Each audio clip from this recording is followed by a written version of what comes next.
Saludos, apreciados participantes, al primer encuentro del curso Producción de Artículos Arbitrables.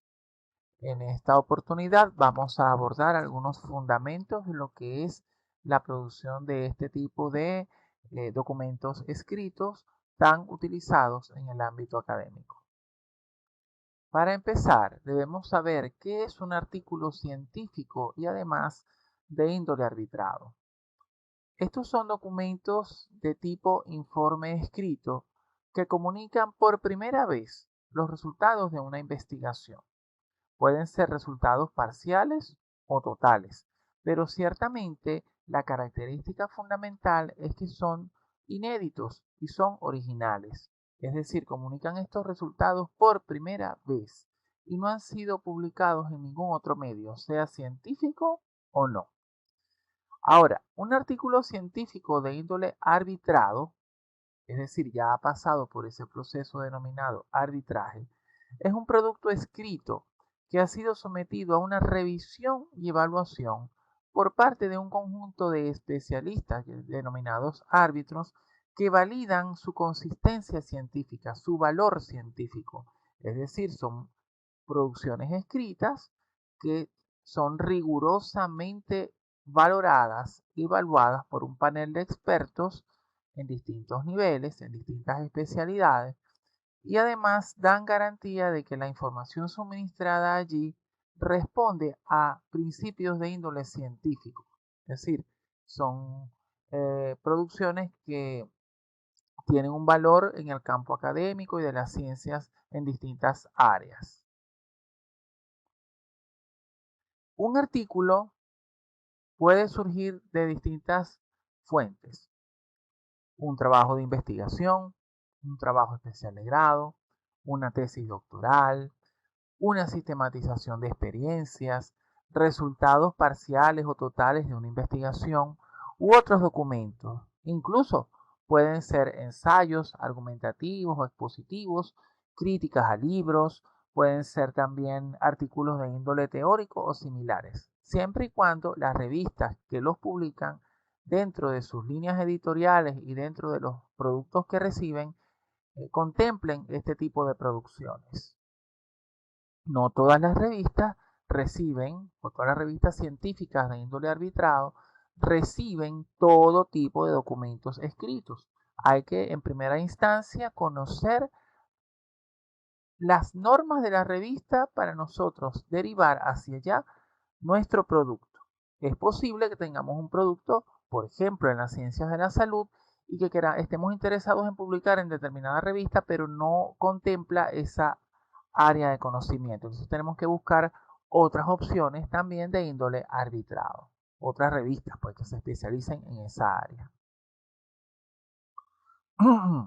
Cuando se escribe un artículo, se adquieren y actualizan nuevos conocimientos, productos de la revisión del estado del arte, contribuyendo a la formación propia y de los lectores. Este es el propósito fundamental de la producción de artículos científicos de índole arbitrado. Es decir, actualizar conocimientos. Esta es una forma de difundir eh, a gran escala, porque hoy en día las revistas son de alcance global gracias a la digitalización, un conjunto de conocimientos actualizados en cualquier área de conocimiento. Esto va a favorecer la formación de los estudiantes, de los participantes de los distintos programas o carreras de pregrado y posgrado y también de los profesionales. Esto nos lo dice Cáceres 2014. Algunas características que poseen los artículos arbitrados es que primero son inéditos y originales. Estos son productos que no han sido publicados en ninguna otra fuente. Repito, sea científica o no, no se ha compartido en ningún lugar, ni físico ni digital. También exponen una problemática que amerita solución desde una perspectiva de índole científico. Hay un problema, hay una problemática, una situación problemática, un evento de investigación que amerita ser investigado, pero desde una perspectiva científica. Y esta es expuesta en estos productos.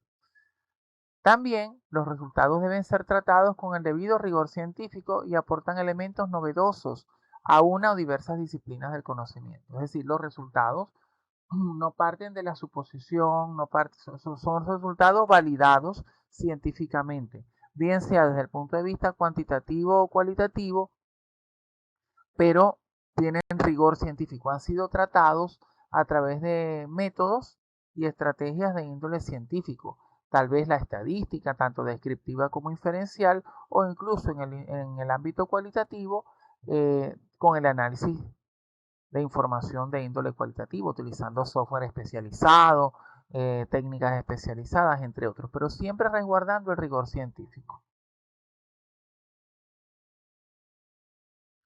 Los artículos arbitrados han sido sometidos a un proceso de revisión por parte de, en primer lugar, un comité editorial.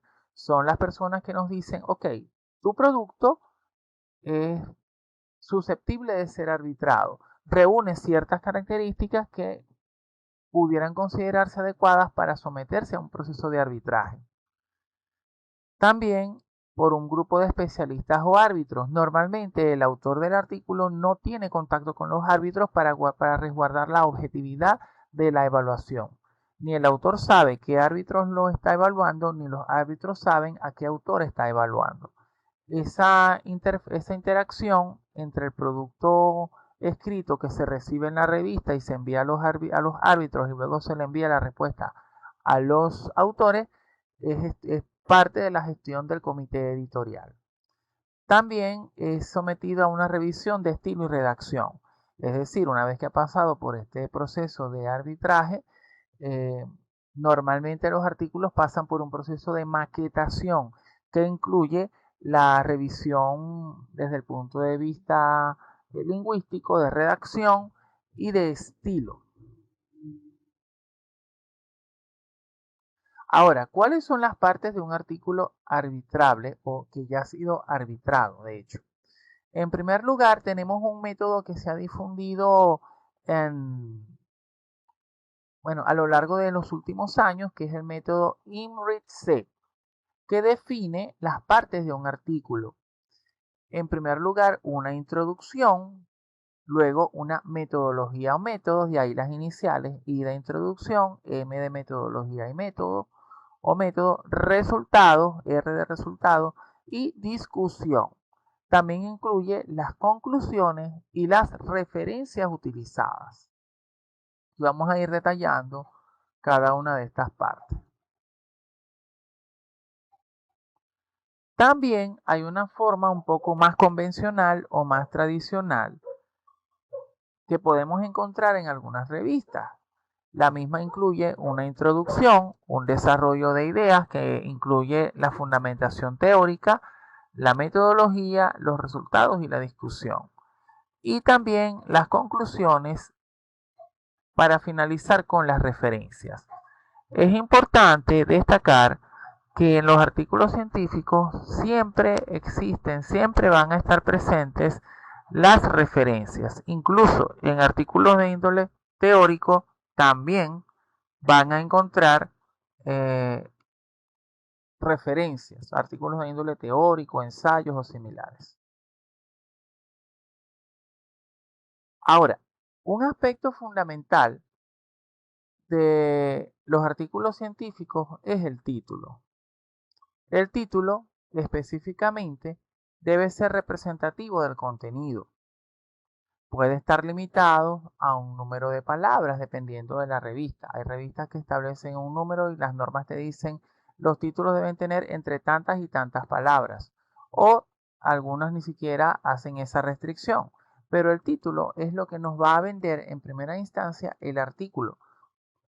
Me refiero a que le va a dar visibilidad porque allí están las palabras clave o los descriptores que muchas veces van a utilizar los motores de búsqueda para mostrarlos entre los resultados.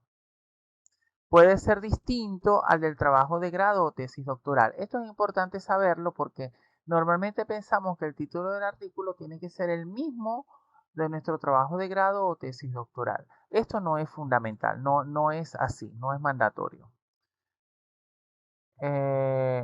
Debe llamar la atención al lector, precisar la temática y el objeto de estudio. Tiene que ser llamativo, tratar en lo posible de que capture la atención de las partes interesadas, es decir, nuestros lectores potenciales. Y en algunos casos se solicita el título en inglés e incluso en otros idiomas. Esto es para darle mayor visibilidad en los repositorios, en los motores de búsqueda, para que sea más accesible a las personas que hablan otros idiomas. Algunos ejemplos de títulos, por ejemplo, herramientas del hacking ético como recurso para la detección de vulnerabilidades en los sistemas de información.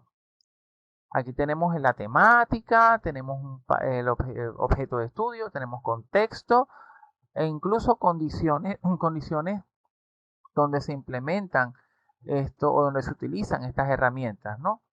Para la detección de vulnerabilidades, ahí lo dice claramente.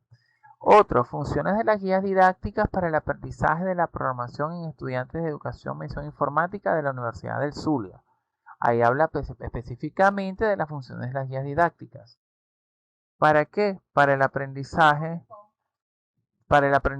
de la programación en un contexto específico. En este caso va dirigido a estudiantes de educación mención informática de la Universidad del Zulia. Ahí está el contexto bien definido. También modelo de estrategias interactivas para el aprendizaje de la programación. Este es un título más genérico. Y aprendizaje de lenguaje SQL en el programa de educación mención informática de la Universidad del Zulia. Fíjense que hay distintas modalidades y formas de acuerdo a estos son artículos publicados en diferentes revistas, ¿no? Ya estos son productos que han sido publicados y han pasado, por supuesto, han pasado por el proceso de arbitraje. Ahora, en los artículos también es necesario incluir datos de identificación. Las revistas normalmente solicitan los datos personales de él o los autores cuando permiten varios autores. También solicitan la afiliación institucional o resumen curricular no mayor a 3 líneas, a 5 líneas. Algunos piden incluso el resumen completo, pero esto es lo que normalmente requieren las revistas. Tengan siempre a la mano un resumen, digamos, una pequeña semblanza a modo de resumen donde se plasme lo que ha sido su formación y su vinculación institucional. Adicionalmente, últimamente se incluye el correo electrónico desde que las revistas migraron al ambiente electrónico y el código ORCID. Del código ORCID vamos a hablar. Este código, cualquier persona que requiera, que se dedique a escribir artículos científicos, debe tener un código ORCID. Ya vamos a ver lo que es eso un poquito más adelante. También incluyen un resumen y abstract. Algunas piden abstract, que es el resumen en inglés, y también un resumen en otro idioma. Hay revistas que conozco que piden un resumen en portugués o incluso en francés. El resumen condensa el contenido del artículo. Resumen, es decir, abarca todos los aspectos fundamentales del artículo y esto es lo que muchas veces los lectores empiezan revisando, ¿no? Ven el título, me llamó la atención, descargo el archivo y entonces lo primero que hago es ver el resumen para de pronto ver si la investigación que yo estoy llevando a cabo coincide en algún aspecto con el andamiaje teórico o metodológico de este producto que está ya publicado. También incluyen palabras clave que nos ayudan, como les comentaba previamente, a detectar ese producto en la web. ¿Ok? Esas palabras claves muchas veces son las que usan las revistas cuando registran los artículos ya valorados, ya evaluados en los repositorios, en los sitios web de las mismas revistas, les piden unas palabras clave. Eso es importante porque a través de ellas es que los buscadores van a arrojar resultados, van a hacer búsquedas dentro de esos campos y van a arrojar los resultados de manera que puedan visibilizar mucho mejor el artículo. Puede incluir el abstract o resumen en inglés. Bueno, ya aquí hablamos de eso, ¿no? El resumen en inglés e incluso en otros idiomas. ¿Cómo estructuramos, cómo le vamos dando forma a ese artículo, ¿no? Obedeciendo al método INRIT-C, ¿ok? En primer lugar, colocamos o abordamos una introducción. Es un bosquejo del tema, ¿ok? Un arquetipo de la temática que vamos a presentar. Vamos a fundamentar el tópico estudiado y la problemática. Allí en la introducción debe estar el problema, debe estar la problemática que despertó el interés de ese trabajo de investigación. En muchos casos también presentan el propósito o los objetivos de esa investigación.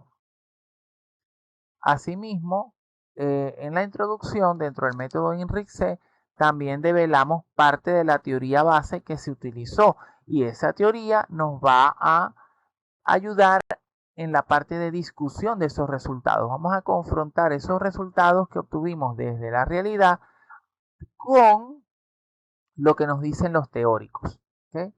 Fíjense que en este esquema no hay un apartado como tal para la fundamentación teórica, entonces eso va dentro del apartado de la introducción.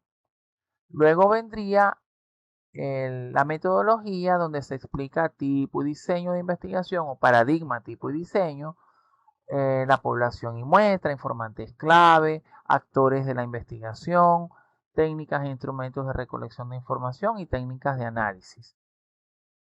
También puede incluir el procedimiento seguido para lo que es la ejecución como tal de la investigación. En los resultados presentan los hallazgos obtenidos a partir de la aplicación de los instrumentos de recolección de datos. Aquí podemos hacer uso de tablas, gráficos estadísticos, esquemas, diagramas, matrices de triangulación, si es el caso. Podemos presentar redes semánticas, nubes de palabras. Podemos presentar cualquier recurso que derive en los resultados, que permita ilustrar los resultados o los hallazgos del trabajo. También la discusión que permite comparar los resultados con el conocimiento previo, es decir, los autores. Esto deriva luego en las conclusiones y recuerden siempre incluir las referencias. Las conclusiones como tal deben ser congruentes y consistentes y suficientes, destacando los elementos que pueden ser interesantes para el lector. Las conclusiones lo que hacen es consolidar lo que ya encontramos y enlazarlo con el propósito del trabajo. No, por favor, no incluyamos información nueva en las conclusiones pensando que, bueno, me acordé en este momento de incluir esta información, pero no aparece reflejada ni en la introducción, ni siquiera se referencia en la metodología. No, tiene que haber una consistencia interna entre lo que nos muestra la introducción con la metodología y los resultados para que dé lugar a las conclusiones. De hecho, las conclusiones deben ser operacionalizadas en el contexto. Deben ir más allá de unas eminentes conclusiones teóricas, a menos que el artículo sea de corte teórico y así lo requiera. Pero cuando son productos de investigaciones que ya han sido realizadas, ejecutadas en su totalidad, es necesario operacionalizar esas conclusiones en el contexto. También las referencias que incluyen libros, artículos u otras fuentes citadas en el texto. Esto es fundamental. El artículo es un producto redondo, es decir, hay una total congruencia en todas sus partes, en la introducción, en la metodología, en los resultados, en la discusión, conclusiones, referencias, todo coincide, todo es congruente. Ahora, ¿qué proceso general sigue un artículo que está sometido, que se desea someter a un proceso de arbitraje? Es un camino, como ven allí, es un camino que tiene varias partes. De hecho, no termina allí, el camino continúa. En primer lugar, el autor envía el artículo con una carta de originalidad. Esto va dirigido normalmente al editor de la revista que yo he seleccionado previamente y que a través de una revisión de las normas de la misma he podido constatar que reciben el tipo de artículo, el tipo de producto que yo deseo someter. Esta además se acompaña con una carta de originalidad dirigida al director o editor, donde yo estoy declarando que el artículo justamente es original y no ha sido sometido a ningún proceso de arbitraje ni ha sido publicado en ningún otro medio electrónico o físico. Hay algunos modelitos de cartas de originalidad, yo les puedo mostrar en el Drive que yo les hice llegar, están algunos modelos.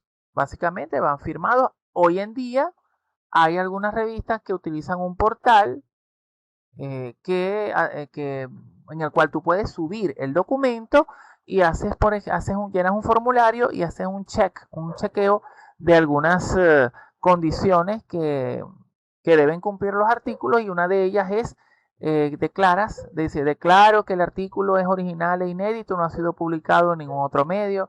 Entonces, bueno, tú marcas allí y eso es suficiente, lo toman como una firma digital. ¿Okay? No tienes que enviar tú una revista escaneada o en físico, sino que lo toman como una firma digital, una declaración jurada, pues.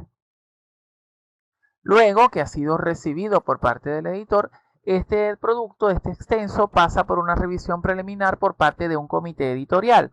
¿Ellos qué van a hacer? Simplemente van a dar una revisión inicial al extenso, a ese documento que muchos llamamos extenso, porque evidentemente refleja las ideas concretas y completas que integran el artículo, y ellos emiten un primer visto bueno. Ellos dicen, bueno, revisan que la temática se ajusta a las líneas editoriales de la revista, que reúne por lo menos las mínimas características que lo hacen digno de ser arbitrable, que tiene profundidad científica, que hace uso de fuentes actualizadas, o sea, una revisión preliminar. Si todo está bien, pasa por un proceso de aprobación inicial o rechazo por parte de este comité.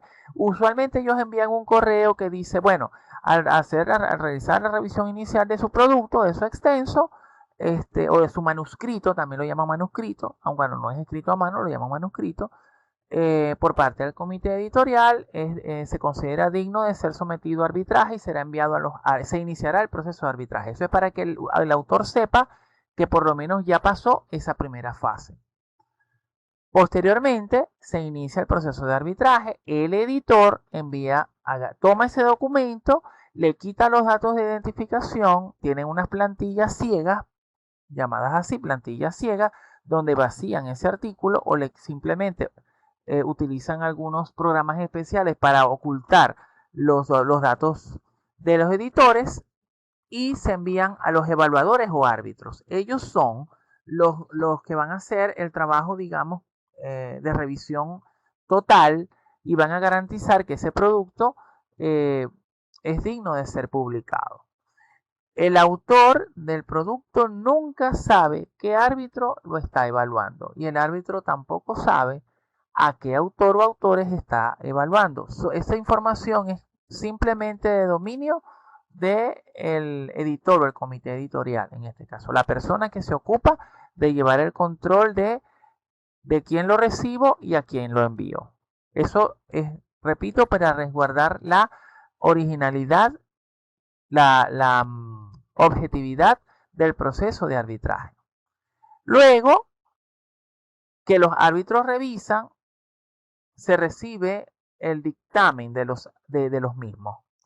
Este dictamen, normalmente los árbitros se lo envían a los editores, es el deber ser, y los editores en algunas ocasiones emiten un informe general considerando todas las apreciaciones de todos los árbitros. A veces pueden usar 2, 3, 4 árbitros, y hay aspectos y cada uno usa un instrumento de evaluación.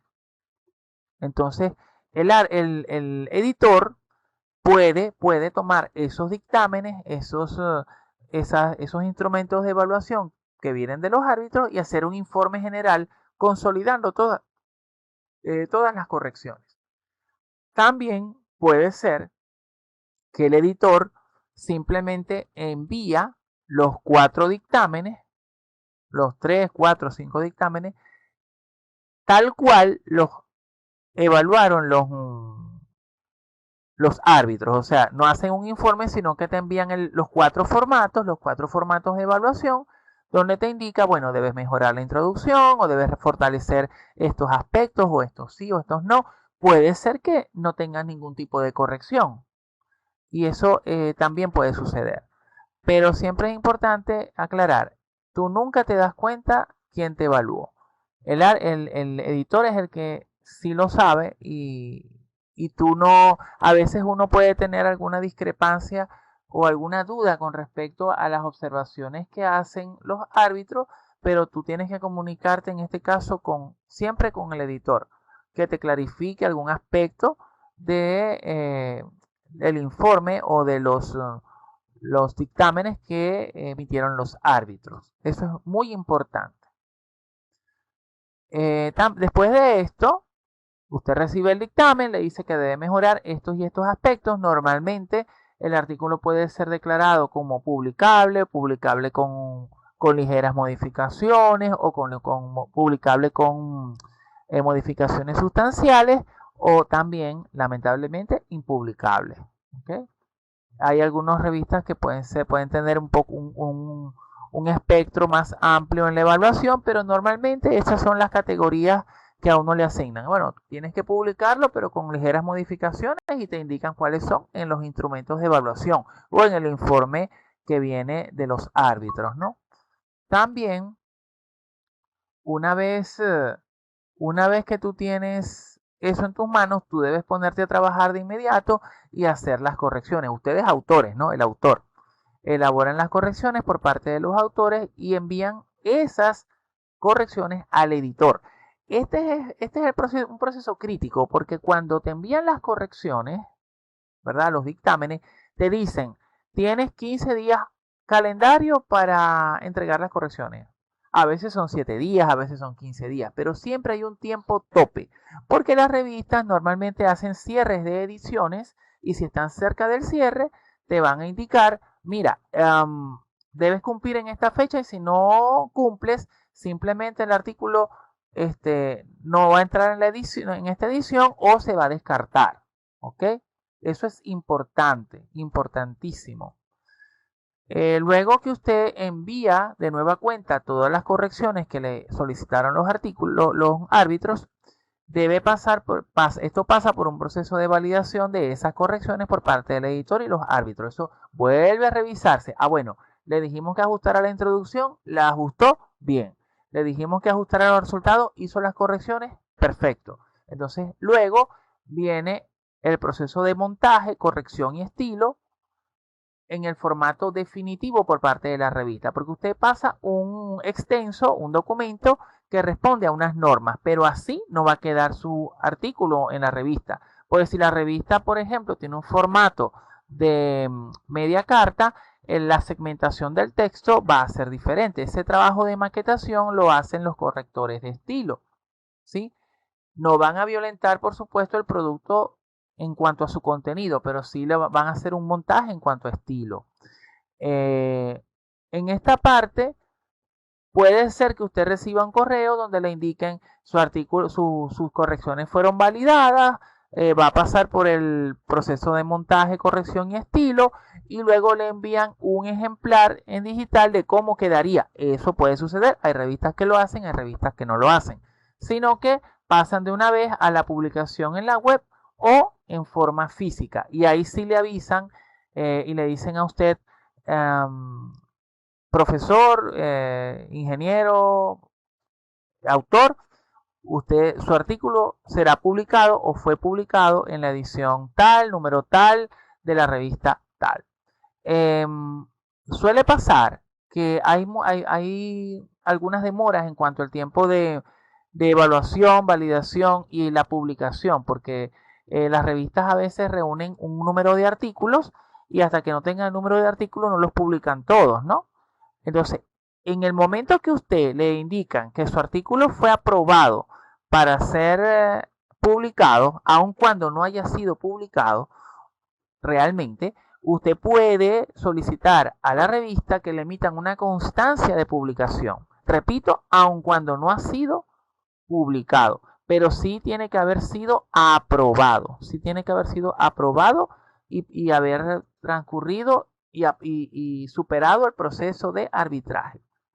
Esta credencial puede ser interesante si usted, por ejemplo, participa en algún tipo de concurso de credenciales o similar. O sea, no tiene que esperar que el artículo sea publicado. Yo siempre recomiendo a mis estudiantes, cuando estén en proceso de publicación, que monitoreen el proceso de manera que puedan cerciorarse en qué momento fue aprobado y puedan solicitar su carta de aprobación. Ahora, ¿qué tipos de artículos arbitrables reciben normalmente las revistas?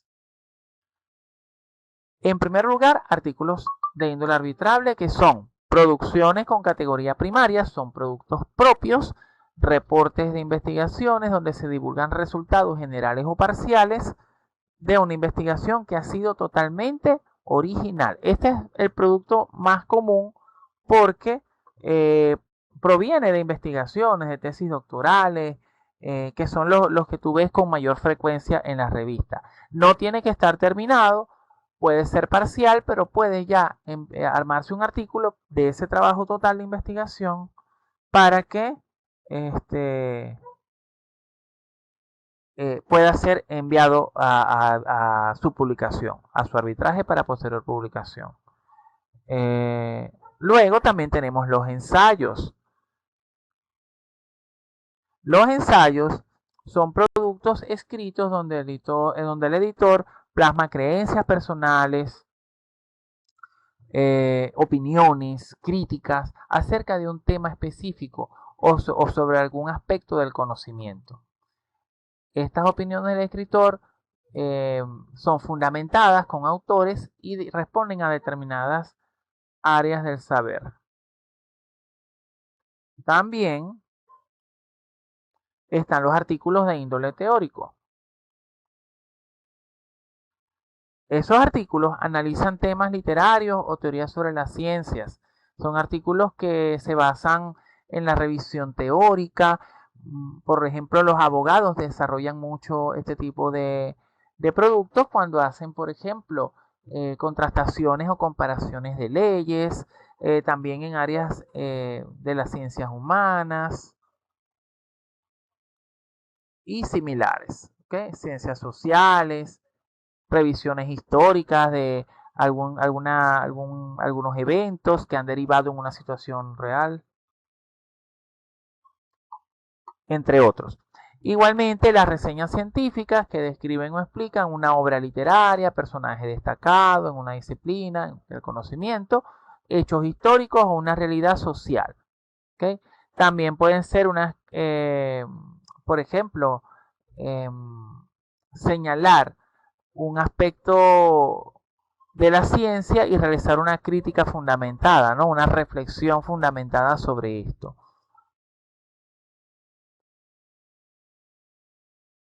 Ahora, cuando hablamos de ensayos, ellos obedecen a una estructura bastante particular. Aquí no hay un INRIP-C, sino hay una introducción, un desarrollo, un cierre, reflexiones finales y unas referencias. ¿Okay? En la introducción se establece el propósito del escritor, introduce el tema, presenta las razones, justifica las razones por las cuales va a exponer esas ideas y delimita la temática. ¿Okay? Recuerden que el ensayo es un producto donde habla prioritariamente el autor. Habla el autor y fundamenta opiniones y por ende se estila que hable en primera persona. En el desarrollo va a exponer detalladamente las ideas de los autores. Se fundamentan con aportes de autores reconocidos que ya han hablado sobre el tema o sobre el fenómeno o tópico que ellos están abordando. Finalmente se presenta un cierre, reflexiones finales o también llamado corolario, donde se concretan opiniones fundamentadas y se cierran las ideas principales. Se concreta las ideas que el autor empezó a plasmar desde la introducción. Y también se colocan las referencias, que incluyen libros, artículos u otras fuentes citadas en el texto. Ahora, las revistas tienen un código llamado ISSN, que es el Número Internacional Normalizado de Publicaciones Seriadas.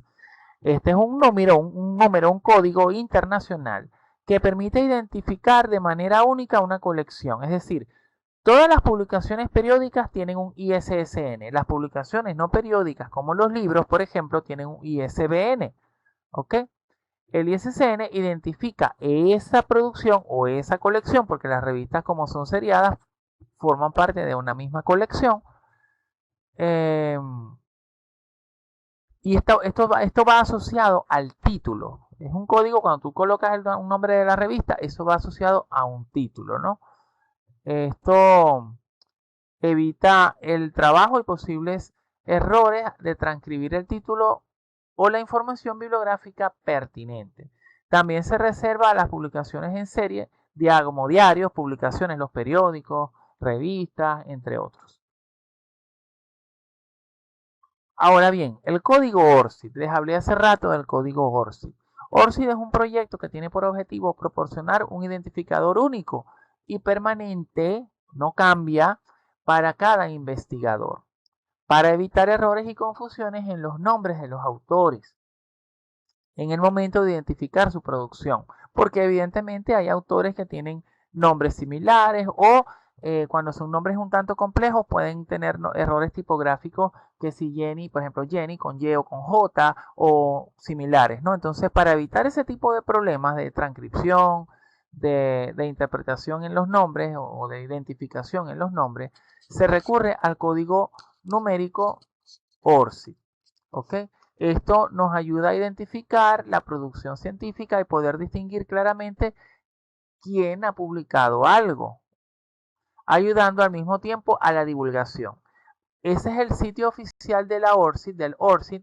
Por favor, las personas que no tengan ORCID, al culminar esta sesión, en el transcurso de los próximos días, regístrense. Es un registro gratuito.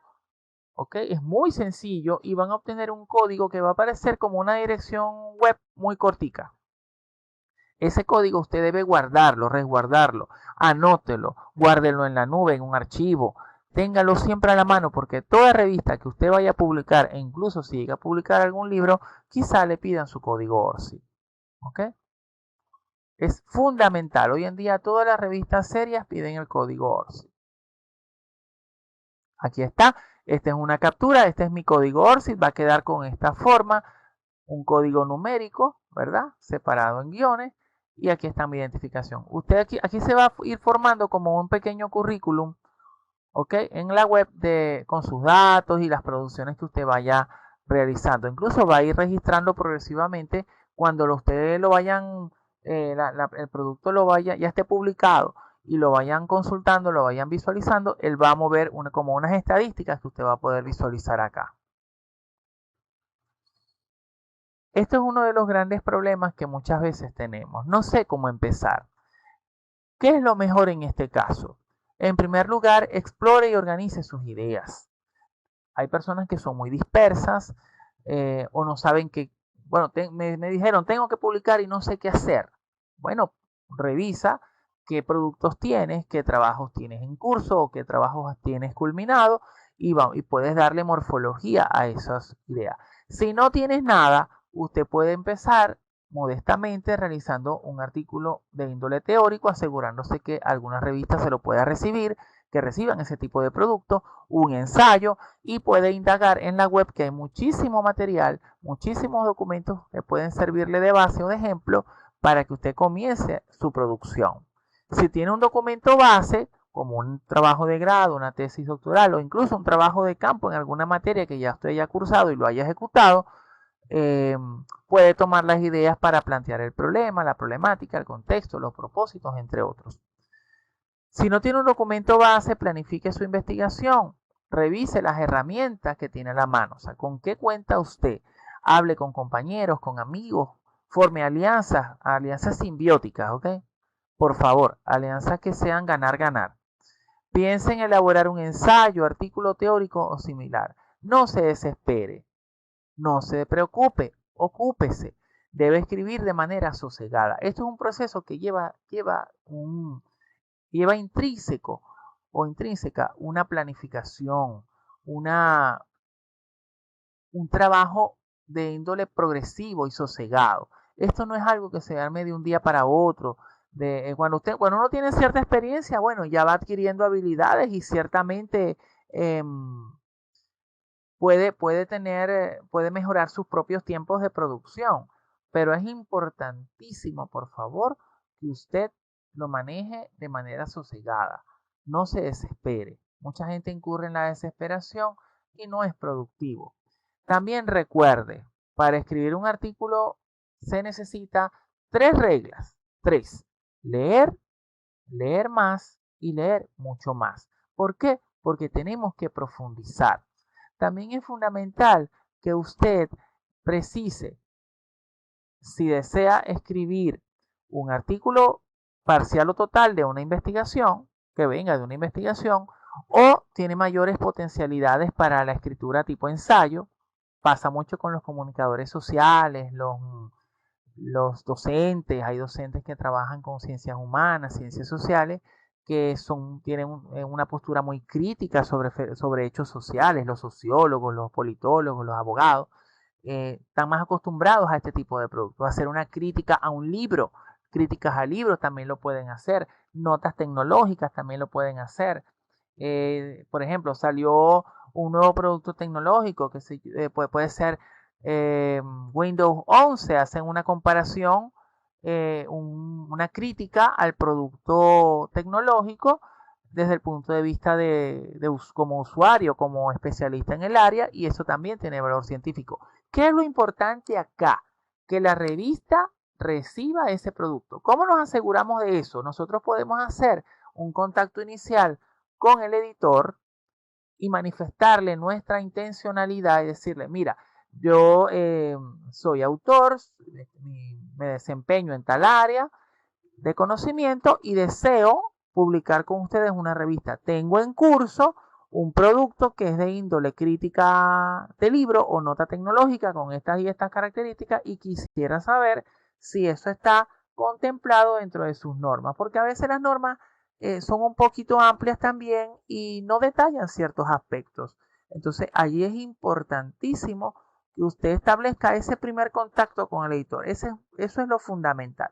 Y lea las normas para saber a quién escribe. Usted, por favor, no escriba sin saber para quién escriba.